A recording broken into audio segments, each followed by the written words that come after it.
Naisip mo na ba kung bakit may ilang tao na tila napakadaling makaakit ng kasaganaan, samantalang ang iba, kahit anong pagsusumikap ang gawin, ay tila hindi umaabante sa buhay? Ang sagot ay hindi nakasalalay sa swerte, sa diploma, o sa apelyido. Ang totoo, mayroong agham sa likod ng pagyaman, at tulad ng lahat ng agham, ito ay tiyak at eksakto. Hindi ito batay sa opinyon, kundi sa batas. Mga universal na batas na gumagana sa eksaktong paraan, maniwala ka man o hindi. Sa mahabang bahagi ng aking buhay, lubos kong binaliwala ang katotohanan ito. Inakala kong ang yaman ay para lamang sa mga taong nabiyayaan ng magandang baraha sa buhay.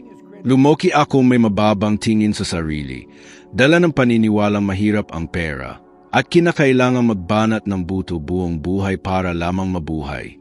At sa loob ng mahabang panahon, ito nga mismo ang nangyari sa akin. Araw-araw, pinapatunayan ko ang aking paniniwala. Lubog sa utang, walang direksyon, at palaging pakiramdam ko ay nagsisimula muli-mula sa wala. Naranasan mo na rin ba ito? Nagbago ang lahat ng isang lalaki na nagngangalang Raymond Stanford ay nagbigay sa akin ng isang aklat. Isipin at yumaman ka. Para akong tinamaan ng kidlat. Hindi na ito tungkol sa kung paano kumita ng pera, kundi sa kung paano gumagana ang universo at kung paano ako maaaring makiisa sa mga likas na batas nito. Dito ko natutunan, may agham sa pagyaman. At kung may agham, ibig sabihin may formula. Ang kailangan lang ay isabuhay ito. Ang formulang ito ay nagsisimula sa isang simpleng prinsipyo na may lalim. Ang lahat ay enerhiya at ang lahat ay palaging gumagalaw. Kasama ka rito. Kasama rin ang iyong mga iniisip. Ano ang ibig sabihin nito sa praktikal na aspeto? Ibig sabihin, naaakit mo ang anumang bagay na nasa parehong antas ng iyong panginginig ng enerhiya. Ang palagi mong iniisip at nararamdaman ang siyang nagtatalaga ng antas ng iyong enerhiya, at siya rin ang nagtatakda kung ano ang naaakit mo sa buhay. Isipin mo ang radyo. Kapag tinutok mo ito sa istasyong 100 at 1.1 AM, iyon mismo ang tugtugin na maririnig mo. Hindi ka mag-i-expect ng musikang classical kung nakatutok ka sa isang istasyon ng rock, hindi ba? Ngunit sa totoong buhay, maraming tao ang gumagawa ng ganito. Inapadaloy nila ang enerhiya ng kakulangan, takot, at pag-aalala, pero ang inaasahan nila ay kasaganaan. Hindi ito mangyayari. Ang maaari mo lamang ma-attract ay yaong naaayon sa kung ano ang laman ng iyong kalooban. At mas karaniwan ito kaysa sa inaakala. Ilang beses ka nang nagising na ang nasa isip ay ang mga bayarin, habang sinasabi mo sa sarili, hindi talaga kasya ang pera. Ilang beses sa parehong buwan ay may dumating na biglaang gastusin, o ang inaasahang bayad ay naantala. Hindi ito tsamba. Ito ay batas. Ang batas ng attraction, na madalas ay kilala lamang sa mababaw na paraan, ay resulta ng mas malalim na prinsipyo, ang batas ng panginginig. At ang panginginig ay nagmumula sa iyong mga nangingibabaw na iniisip at sa emosyon na palagi mong dinadala. Ang problema ay karamihan sa mga tao ay walang kamalay-malay sa kung anong antas ng panginginig sila namumuhay.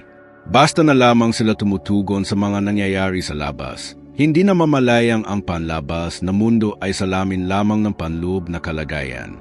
Naalala ko pa na parang kahapon lang nang tingnan ko ang aking bank statement at makitang may sobrang pera. Sa unang pagkakataon sa buhay ko, hindi ako lugi. At hindi ito dahil nagtrabaho ako ng mas matindi. Ito ay dahil binago ko ang aking enerhiya. Sinimulan kong kumilos na parang mayaman na ako.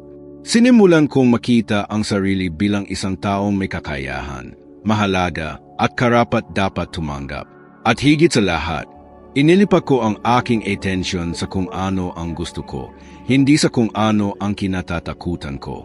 Nasabi mo na ba sa sarili, kapag may pera na ako, gagawin ko na ito o iyon?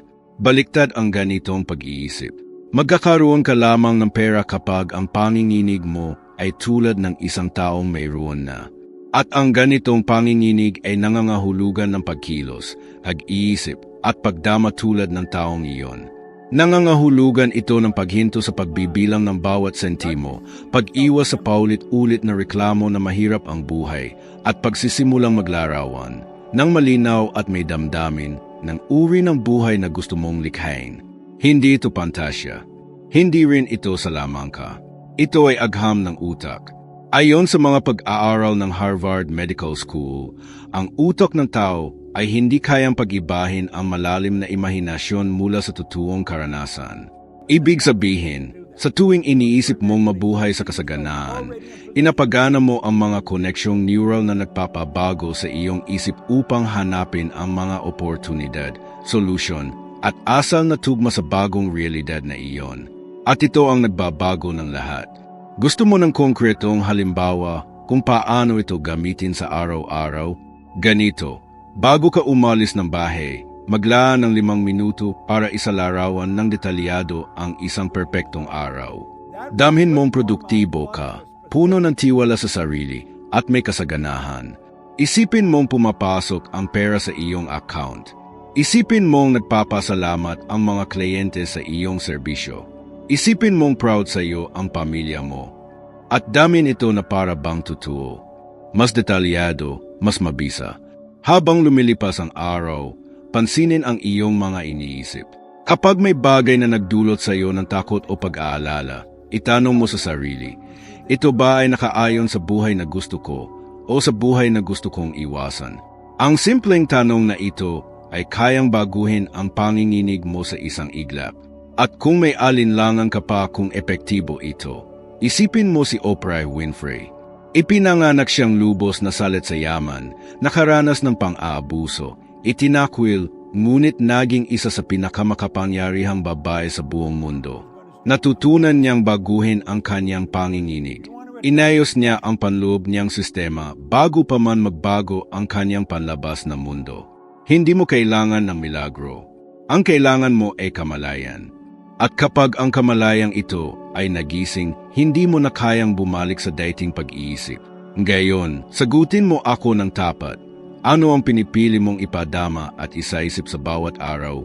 Sapagkat, tanggapin mo man o hindi, ito mismo ang humuhubog sa iyong kasalukuyang realidad sa sandaling ito. Naisip mo na ba kung ano talaga ang paniniwala mo tungkol sa iyong sarili? Hindi yung sinasabi mo sa ibang tao, kundi yung mga salitang paulit-ulit mong binibigka sa loob ng iyong isipan sa mga sandaling ikaw lang ang naroroon. Mga salitang tulad ng, hindi ako sapat, mahirap kumita ng pera, o baka hindi ko na makamit ang tagumpay kailanman. Mas karaniwan ang mga paniniwalang ito kaysa sa inaakala mo. At ang mas masaklap, hindi lang basta mga naiisip ito, kundi mga malalalim na kaisipang naitanim sa iyong isipan simula pa pagkabata. Karamihan sa mga tao ay nabubuhay na parang nasa isang maze, ekot-ikot, paulit-ulit ang mga pangyayari sa buhay. Hindi na mamalayan na ang kulungang kinalalagyan nila ay bunga ng kanilang sariling isipan. May pangalan ang kulungang ito, baluktot na larawan ng sarili. Maaaring masipag kang magtrabaho, magbasa ng maraming aklat, at manood ng mga palabas na nagbibigay inspirasyon. Pero kung sa kaibuturan ng iyong pagkatao ay naniniwala kang hindi mo kaya, hindi ka karapat-dapat, o wala kang kakayahang yumaman, lahat ng iyong pagsisikap ay mababaliwala, sapagkat ito ay lalaminin ng imehe mong nasa loob mo. Ang pananaw mo sa sarili ang nagsisilbing panukat ng iyong kalagayan sa pananalapi, emosyon at maging sa spiritual. Kahit gaano mo papilitin na itaas ang iyong antas, babalik at babalik ka pa rin sa antas na itinuturing mong normal para sa sarili mo. Ganyan mismo ang nangyari sa akin. Sa mahabang panahon, itinuring ko ang sarili kong karaniwan. Hindi matalino, walang pinag-aralan, walang natatanging talento. Kapag tumitingin ako sa salamin, ang nakikita ko ay isang bigo. At ang larawang iyon ang nagpapakita sa mga resulta ng aking buhay. Palaging kapos, baon sa utang, walang pangarap, walang direksyon. Nahihiya ako sa sarili ko. Kahit may ngiti akong ipinapakita sa ibang tao, sa loob-loob ko, hindi ko kilala kung sino ako. At ang mas nakapagtataka, iniisip kong normal lang ang ganito. Kasi nga naman, Halos lahat ng nasa paligid ko ay ganoon din, para bang kami nasa ilalim ng parehong makapal na ulap. Hanggang isang araw, sa malalim na pag-aaral ko tungkol sa isip ng tao, naunawaan ko, hindi natin talaga nararanasan ang mundo ayon sa kung ano ito. Nararanasan natin ang mundo ayon sa paniniwala natin kung ano ito. At higit pa, nabubuhay tayo batay sa kung ano ang tingin natin sa kaya nating matanggap. Ayon sa mga pag-aaral sa larangan ng psikolohiya ng ugali, ang larawan ng sarili ang pinakamalaking tagapahiwatig kung magtatagumpay o mabibigo ang isang tao sa anumang aspeto ng buhay. Hindi katalinuhan, hindi talento, hindi diploma, kundi paniniwala tungkol sa sarili.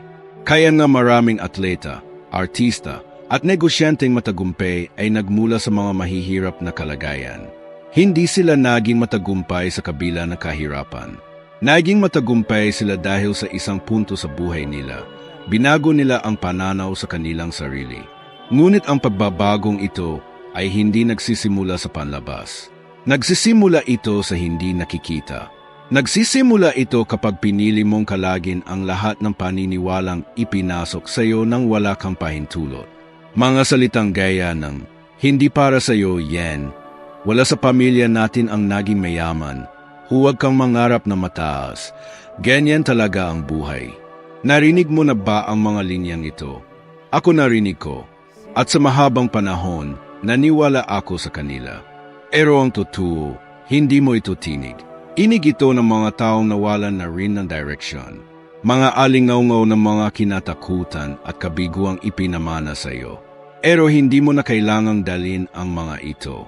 Maaari mong palitan ang programang iyan sa isip mo. At magsisimula ito sa pagpili ng bagong paraan ng pag-iisip. Magsimula sa pagtatanong sa iyong sarili araw-araw, paano kung ako ang pinakamakapangyarihang bersyon ng sarili ko? At kumilos na parang ikaw na iyon. Nang sinimulan kong gawin ito, unti-unting lumawak ang buhay ko. Hindi ito mahika, ito ay bunga ng isipan. Inisip ko ang sarili ko bilang isang mayaman, kahit wala akong laman sa bulsa. Naglakad ako may kumpiyansa, kahit nanginginig ako sa loob. Nagsalita ako may paninindigan, kahit hindi ako sigurado kung tama ako. At may kamangha-manghang nangyari, nag-iba ang pagtingin sa akin ng mga tao. Dahil ako ay nagbago. Nagbago ang aking enerhiya. Nagbago ang larawan sa loob ko, kaya't napilitan ding sumabay ang labas. Napansin mo na ba kung paano may ilang tao na tila natural na inaakit ang mga oportunidad, kahit kaunting pagsusumikap lang ang ginagawa nila? At may iba namang, kahit anong pilit, palaging may hadlang, hindi ito malas, hindi ito kapalaran. Larawan ito ng sarili. Maaaring ang tanging pumapagitan sa isang buhay na masagana at isang buhay na kulang ay kung paano mo nararamdaman ang sarili mo kapag may pumuri sa iyo. Tinanggap mo ba ito ng buong tiwala? O tinakpan mo ito ng hiya? Baguhin mo ito. Simulan ngayong araw, tumingin ka sa salamin at sabihin, may kakayahan ako. Ako ay mahalada. Ako ay karapat-dapat na umunlad. Sa simula, ayawan ito ng isip mo. Sasabihin nitong kasinungalingan ito. Pero kung ipagpapatuloy mo, ang bagong paniniwalang ito ay magwugat. Magiging bahagi ito ng iyong sistema ng paniniwala. At kapag nangyari iyon, magsisimulang magbago ang lahat sa paligid mo ayon sa bago mong pagkatao. Tingnan ang halimbawa ni Howard Schultz, dating punong tagapamahala ng Starbucks. Lumaki siya sa isang mahirap na lugar sa Brooklyn, anak ng isang driver ng truck na naaksidente at walang benepisyo. Ang buhay niya noon ay puno ng kakulangan. Ngunit itinuring niya ang sarili bilang isang taong may kakayahang baguhin ang mundo at ginawa nga niya ito. Nilikha niya ang isa sa pinakamalalaking kumpanya sa buong planeta dahil tinanggihan niyang tanggapin ang pananaw ng iba sa kanya. Hindi mo kailangang maging kilala upang simulan ang pagbabagong ito. Kailangan mo lang gumawa ng isang desisyon, ang itigil ang pamumuhay bilang refleksyon ng opinyon ng iba. Tigilan ang pag-ulit ng mga kwentong hindi naman sayo. Hindi ikaw ang iyong utang. Hindi ikaw ang iyong nakaraan. Ikaw ay ang larawang pinili mong yakapin mula ngayon. Tanungin mo ang sarili mong gayon. Sino ka kapag walang nakakakita? At higit pa, sino ang pinipili mong maging mula sa sandaling ito? Isabuhay mo ang bagong bersyon mong ito sa loob ng 30 araw. Ilarawan ito sa isipan, ipahayag sa mga salita, at kumilos ayon dito. At ihanda ang iyong sarili dahil magsisimula na ang mundo na kilalaning kabatay sa kung sino ka ng gayon. Mayroong isang batas ng universo na kailanman ay hindi pumapalya. At ito ay gumagana sa iyong buhay sa mismong sandaling ito. Kahit hindi mo namamalayan, ito ay gumagana. Tinatawag itong batas ng sanhi at bunga. Ang anumang itinanim mo ay siya mong aanihin.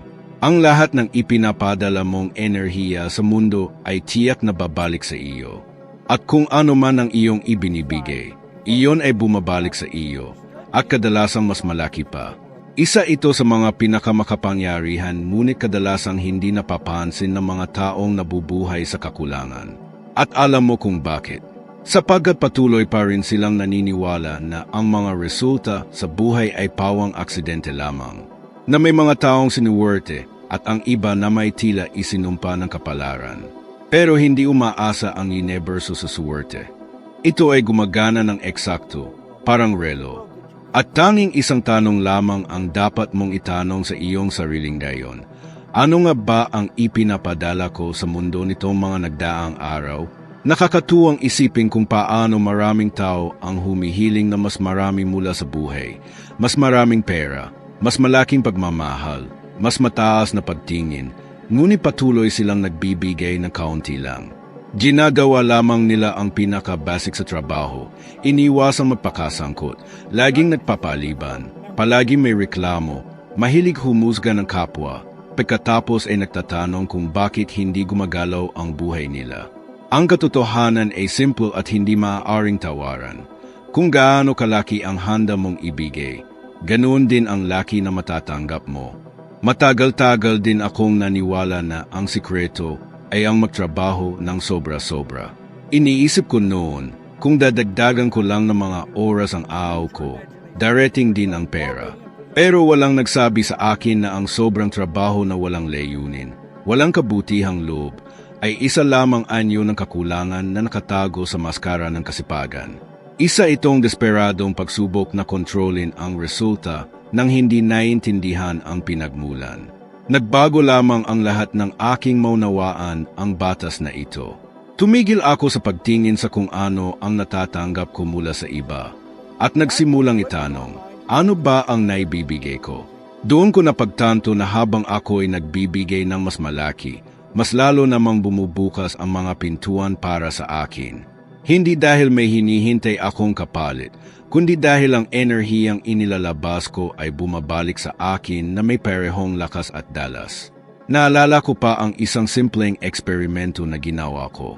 Sinubukan kong ituring ang bawat usapan bilang pagkakataong magbigay ng halada. Minsan, ito'y isang taos pusong papuri, minsan na may simpleng pakikinig ng may buong presensya. Agad ang naging balik. Ang mga tao ay nagsimulang makinig sa akin sa ibang paraan. Nagsimulang irekomenda ako. Nagsimulang pahalagahan ang presensya ko. Hindi iyon samba. Ito ang batas na gumagana. Napapaalala ito sa akin ng isang halimbawa na palagi kong hinahangaan. Si Keanu Reeves, isang aktor na kilala sa kanyang halos tahimik na kabutihang loob. Siya ay nagbibigay ng bilyon-bilyong piso sa mga ospital, hinahati ang bahagi ng kanyang kita sa technical na grupo ng pelikula, at itinituring ang lahat ng may respeto, mula sa super hanggang sa director. At ang pinakakahanga-hanga, hindi niya ginagawa ito para sa papuri.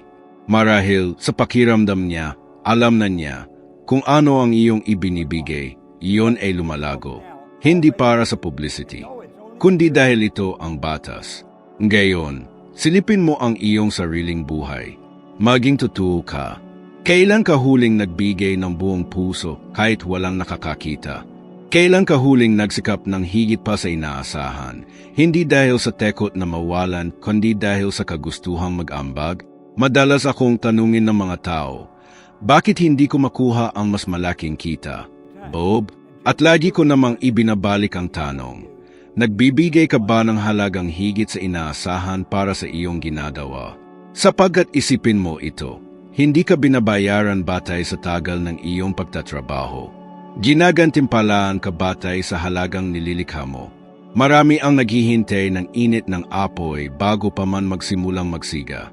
Ngunit malinaw ang batas.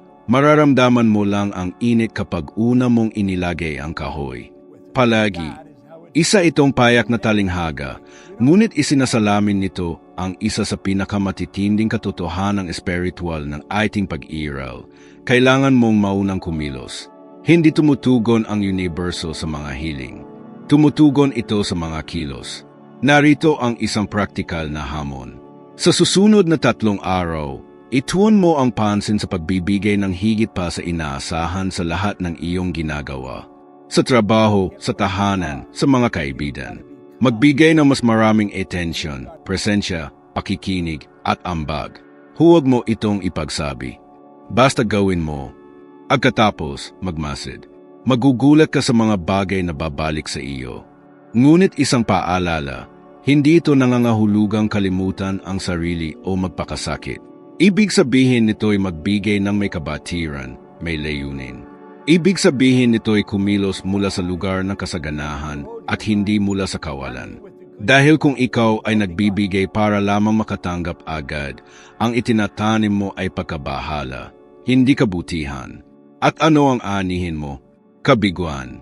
Itinuturo din ng batas ng sanhi at bunga na ang balik ay laging dumarating, bagamat hindi laging sa lugar kung saan ka nagtanim. Maaaring tumulong ka sa isang tao, ngunit galing sa iba ang gantimpala. Maaaring ininvest mo ang iyong oras sa isang proyekto, pero sa ibang lugar mo natanggap ang biyaya.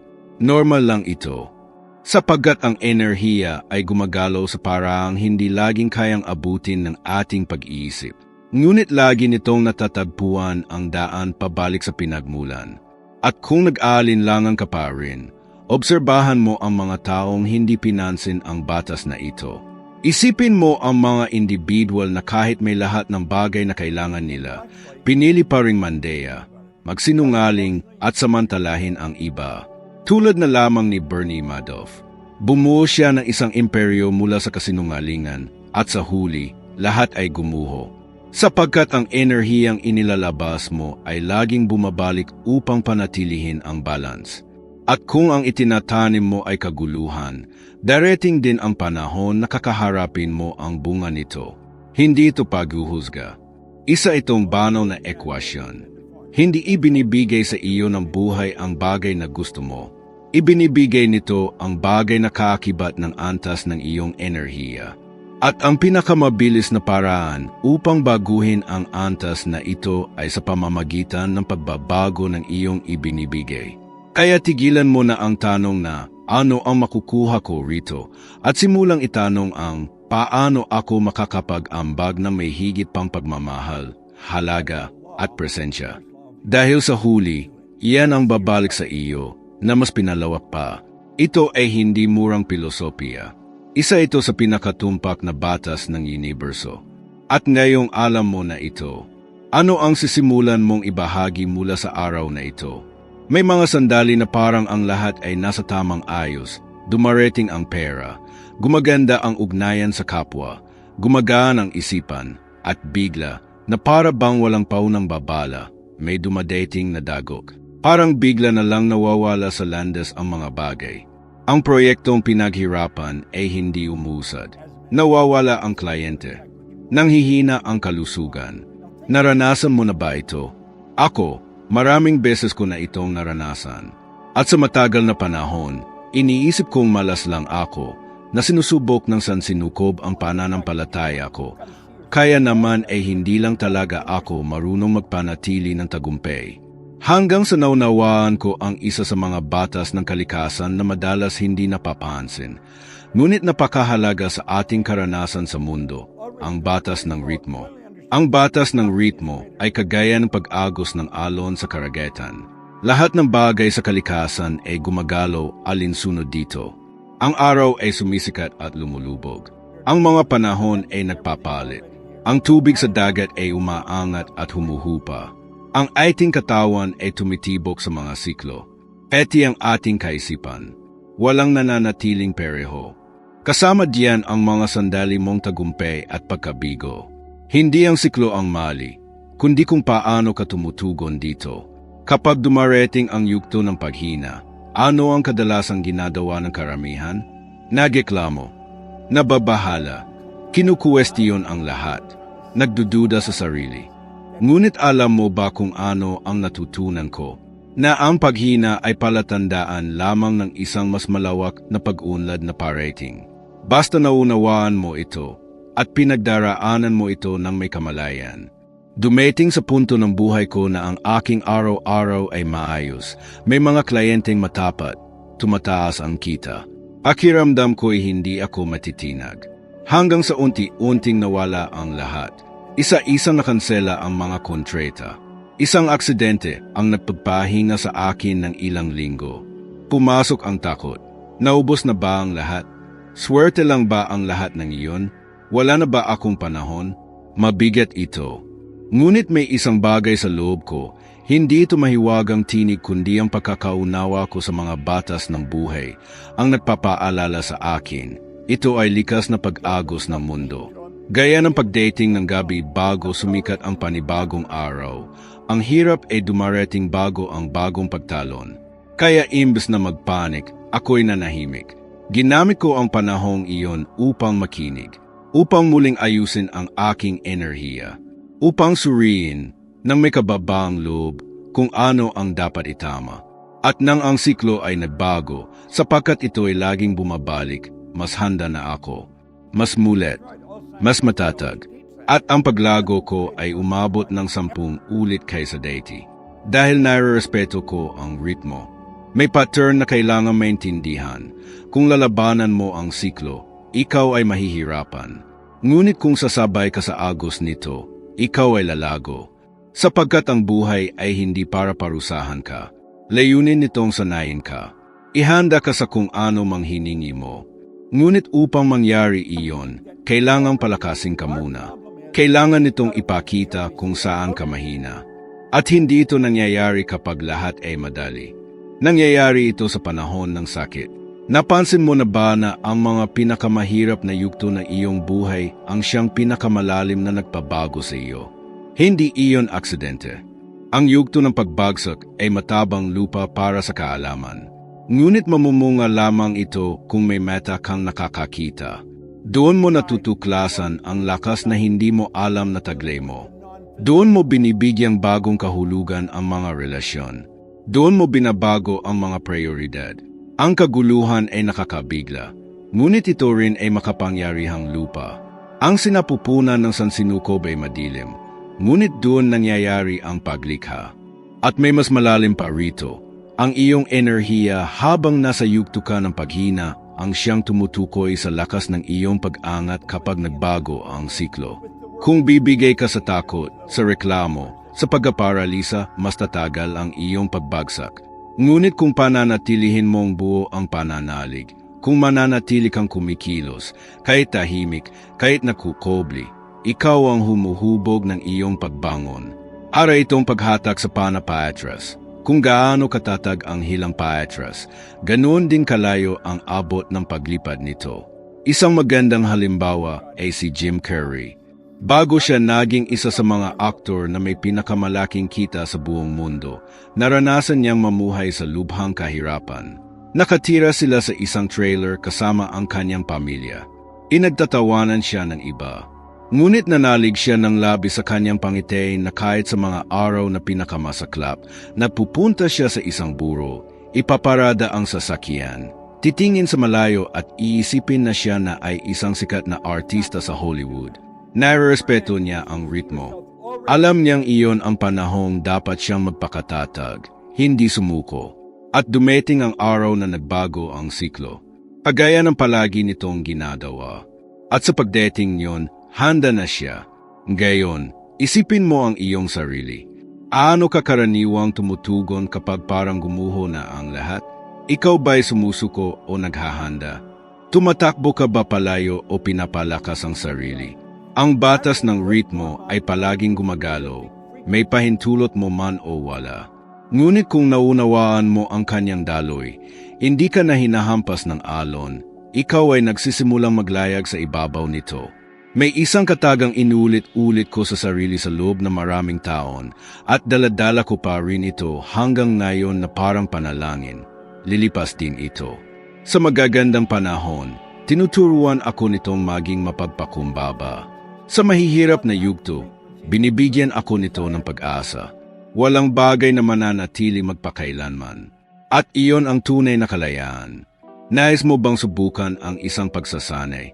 Umili ka ng isang hamon na kinahaharap mo sa ngayon, maaaring financial, emosyonal o profesional, at itanong mo, anong aral ang hatid nito sa akin? Huwag kang umiwas. Harapin mo. Isulat mo ang sagot sa isang papel. At sabihin mo sa iyong sarili, inatanggap ko ang siklong ito. May tiwala ako sa susunod na hakbang. Handa na ako para sa susunod na darating. Gawin mo ito sa loob ng 7 araw. Araw-araw. At pansinin mo kung paano unti-unting nagbabago ang iyong pananaw sa problema. At kapag dumating ang panibagong yugto ng pag-angat, at ito ay darating, maunawaan mo na ang pagbagsak ay hindi parusa. Isa itong paghahanda. Bahagi ito ng sayo. Sapagkat sa dakilang kumpas ng universo, ang tunay na lumalago ay yaong mga marunong sumabay sa indeyog ng buhay, sa taas at sa baba. At ngayong naunawaan mo na ito, paano ka kikilos sa susunod na pag-urong ng agos? Isang katotohanang aking natutunan matapos ang ilang dekadang pagsisid sa kaalamang ito, at masasabi ko ito ng buong pananalig. Ang buhay na tinatahak mo ngayon ay bunga ng mga paniniwalang tinanggap mo kahapon. At ang karamihan ng tao, ni hindi man lamang alam ang ibig sabihin nito. Inuulit lang nila ang parehong mga gawi. Maraming tao ang nagkakamaling isipin na ang kanilang mga desisyon ay palaging bunga ng malaytaw nilang pagpili. Ang totoo, karamihan sa mga ito ay automatikong ginadawa, bunga ng mga lumang kaisipan na minana pa mula sa mga naunang henerasyon. Ito ay mga programang malalim na nakaukit sa ating isipan, na siyang humuhubog sa lahat ng aspeto ng ating buhay. Kung magkano ang kinikita natin, kung paano tayo nakikipagrelasyon, kung anong kalagayan ng ating kalusugan, gaano kataas ang tingin natin sa sarili, at kung hanggang saan tayo nangangarap, at higit sa lahat, kung paano natin nililimitahan ang posibilidad ng mga pangarap na iyon. Ang ganitong pag-iisip ay may hahambing sa isang sistemang nagpapatakbo sa likod ng lahat, gaya ng isang operating system. Maaaring gusto mong baguhin ang takbo ng iyong buhay, mag-aral, manood ng mga leksyon sa video, magbasa ng mga aklat, pero kung ang sistema sa loob mo ay hindi nagbabago, walang magiging resulta. Masisira ang lahat ng iyong binubuo, at hindi mo pa ito mamamalayan. Iisipin mong malas ka lang, kaya na may hindi ka pinapaboran ng universo, kaya'y talagang mahirap ang buhay. Subalit ang totoo, inuulit mo lamang ang luma at nakasanayang paraan ng pag-iisip. Naalala ko pa ng malinaw ang panahon na napagtanto kong kahit pa kumikita ako ng malaking halaga, higit pa sa anumang naisip kong kikitain, ako'y patuloy na nakakaramdam ng kawalan ng kapanatagan. Pakiramdam ko, anumang oras ay pwedeng mawala ang lahat. Para bang umangat na ako sa buhay, ngunit dala ko pa rin ang dating isipan ng isang taong salat. Kinakain ako ng takot na mawala ang lahat ng aking naipundar. Doon ko naunawaan na hindi mahalaga kung gaano karami ang iyong nakamit sa labas. Kung ang panloob mong mundo ay nananatiling lumang bersyon, kailanman ay hindi ka makadarama ng kabuuan. Ito ang kapangyarihan ng tinatawag na paradigma. Isa itong hindi nakikitang puwers ang gaya ng magnetong bumabalik sa iyo sa iyong dating kalagayan tuwing susubok kang humakbang ng mas mataas. Kaya maraming tao ang paulit-ulit sa siklo ng pag-angat at pagbagsak. Kumita na malaki, tapos nawala rin. Pumasok sa magandang relasyon, pero sila rin ang sumira. Nagkaroon ng magaling na idea, pero hindi kumilos. Ito ang tinig ng lumang sistema na nagsasabing, hindi ikaw yan. Bumalik ka sa kung saan ka nakasanayan. At ang masaklap, karamihan ay sumusunod. Ngunit may magandang balita. Ang mga paradigmang ito ay maaaring palitan. Kung na-install ang lumang sistema, maaari rin itong ireprograma. Ang susi ay ang mulat na pagwulit ng bagong idea na may kasamang damdamin. Ito ang madalas nakakaligtaan ng karamihan. Hindi sapat na ulit-ulitin lang ang mga positibong parirala o magdikit ng mga paalala sa dingding. Kailangan mong madama na totoo ang bagong paniniwala. Kailangan makita mo ang sarili mong namumuhay kasama nito. Kailangan kumilos ka na para bang totoo na ito.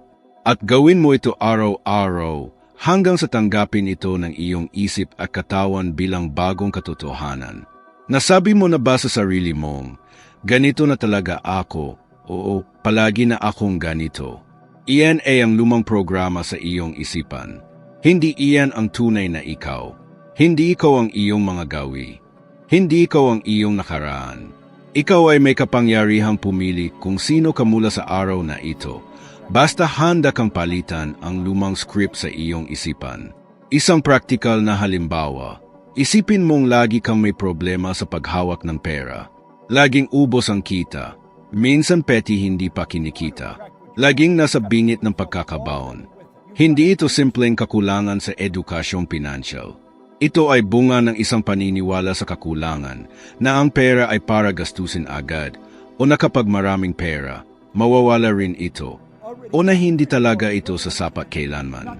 Habang hawak mo pa rin ang ganitong kaisipan, anumang halagang pumasok ay lalabas din agad. Ngunit kung araw-araw, buong damdaming sasabihin mong, ako ay mahusay sa pamamahala ng aking pera. Inamumunuan ko ito ng may karunungan. Nare-respeto ako ng pera dahil ako ay may paggalang dito. At kung kikilos ka ng naaayon dito, kahit sa maliliit na bagay, ang lumang sistema ay unti-unting babagsak. Tingnan ang kwento ni Serena Williams. Mula pa noong siya ay bata, sinanay siya hindi lang sa pisikal kundi lalo na sa kaisipan. Aulit-ulit na sinabi ng kanyang ama, si Richard, na siya ay isang kampiyon kahit pa walang naniniwala. Ang paniniwalang iyon ay naging sistema sa kanyang isipan. Kaya kahit nasasaktan, kinukutya, o may matinding pressure, pumapasok siya sa court na may pag-iisip ng isang nagwagi na. Hindi dahil sa kayabangan, kundi dahil iyon ang kanyang pagkakakilanlan. Ito ang sikreto. Sa kabilang banda, pag-isipan ang mga artista na sumikat ngunit kalaunan ay bumagsak. Marami sa kanila ay walang matatag na panloob na sistema para suportahan ang tagumpay.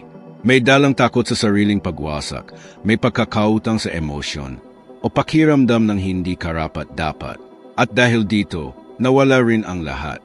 Dahil hindi susuportahan ng universo ang isang bagay na tinatanggihan ng sariling isipan.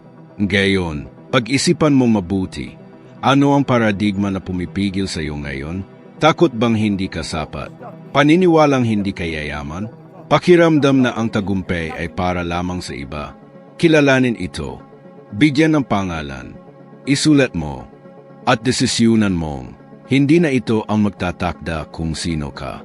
Sa loob ng susunod na 21 araw, pumili ng bagong idea. Isang pahayag na kumakatawan sa kung sino ang nais mong maging. Maaari itong maging simple lamang. Ako ay masagana. Ako ay malaya. Ako ay may kakayahan. Ulitin ito araw-araw, may damdamin, habang nakatingin sa sarili mong mga mata. Isulat ito. I-record ito. Isipin mong namumuhay ka na sa katotohanan ito. Gawin ito hanggang sa tanggapin ng iyong buong pagkatao ang bagong programang ito. Sapagkat isang bagay ang tiyak, kapag nagbago ang iyong paradigma, wala nang magagawa ang realidad kundi sundan ang pagbabagong iyon. At doon mo makikita ang tila mahika, pero hindi ito mahika. Isa itong batas. At ngayong alam mo na ito, anong bagong paradigma ang pipiliin mong itanim sa sarili mong ngayon? Lahat ng ibinahagi rito ay maaring ibud sa isang napakahalagang katotohanan. Hindi mo naaakit ang gusto mo, naaakit mo kung sino ka. Kahit gaano mo pagustuhin, planuhin, o ipaglaban, kung ang panloob mong sarili ay hindi nakaayon sa iyong mga hinahangad, hindi ito mananatili. Kaya't ang pinakamahalagang gawin mo sa buong buhay mo ay ito. Magbago mula sa loob.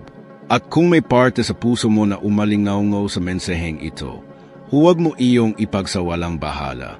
Ang susunod na video na lumalabas ngayon sa iyong screen ay dadaling ka pa sa mas malalim na paglalakbay. Isa pang hakbang sa hindi nakikitang hagdang ito na araw-araw ay nagpapalapit sa iyo sa pinakamabuting bersyon ng iyong sarili.